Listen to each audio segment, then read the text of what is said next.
KONI Kota Palembang sudah 4 tahun tidak menggelar Pekan Olahraga Kota. Terakhir, Porkot digelar 2019 lalu. Sementara kabupaten dan kota lainnya di Sumatera Selatan tetap menggelar pesta olahraga tersebut. Event tersebut penting dilakukan untuk mengukur dan menyiapkan atlet di gelaran Porprov, serta wadah atlet meningkatkan jam terbang. Porkot adalah euforianya, pestanya orang-orang olahraga di Kota Palembang. Kami memohon kepada pihak pemerintah Kota Palembang, kita sudah lama sekali, seingat saya tahun 2019 kita melaksanakan Porkot, selanjutnya kita tidak melaksanakan lagi. Dan ini suatu hal yang sedikit menampar KONI Kota Palembang, mengapa sekelas Porkot kita tidak bisa melaksanakan pada tiap tahunnya.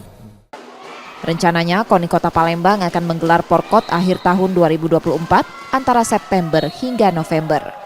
Nur Muhammad, Kompas TV, Palembang, Sumatera Selatan.